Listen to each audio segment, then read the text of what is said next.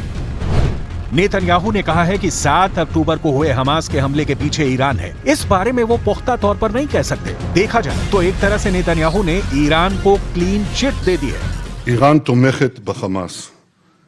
אני חושב שזה 90% בערך מהתקציב הצבאי של חמאס בא מאיראן. היא מממנת, היא מארגנת, היא מנחה, היא מדריכה. אני לא יכול להגיד לך בהכרח שבפעולה הספציפית הזאת, ברגע הספציפית הזה, הם היו שותפים למיקרו-תכנון. אבל זה שהם מגבים את מכונת המלחמה של החמאס, הם מקיימים אותה. בלי הפיגומים האלה אין חמאס, כמו שאין חיזבאללה. सवाल ये भी उठता है कि ईरान से युद्ध को लेकर क्या इजराइल बैकफुट पर आ चुका है, और वो ईरान से ये भी कहना चाहता है कि वो भी गाजा से दूर रहे।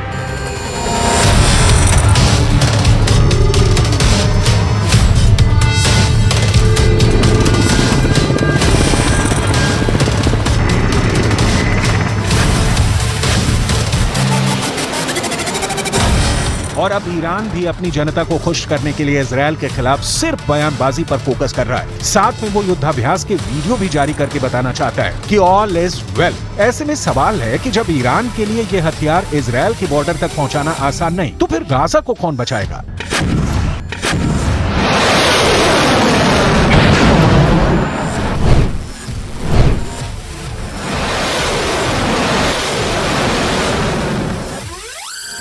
क्या गाजा को खुद को बचाना होगा? क्या गाजा के लिए युद्ध की धमकी वाले बयान सिर्फ और सिर्फ दिखावा है? ये सवाल इसलिए क्योंकि इजराइल की सेना ने रात के दौरान चलाए गए ऑपरेशन के दौरान गाजा में कार्रवाई की है। हालांकि उसे शुरुआती झटकों के बाद समझ में आ गया कि गाजा में टिक कर ऑपरेशन करना उसके लिए आसान नहीं होगा। ये गाजा की तरफ बढ़ती इजराइल के सैन्य काफिले का वीडियो है जो 7 अक्टूबर का बताया जा रहा है। तब हमास की एक एंटी टैंक मिसाइल ने इजराइल की पैंथर बख्तरबंद गाड़ी को टारगेट किया था। इस धमाके का क्या असर हुआ, इसकी रिपोर्ट नहीं मिली, लेकिन पैंथर बख्तरबंद गाड़ी में 12 से 14 सैनिक सवार किए जाते हैं।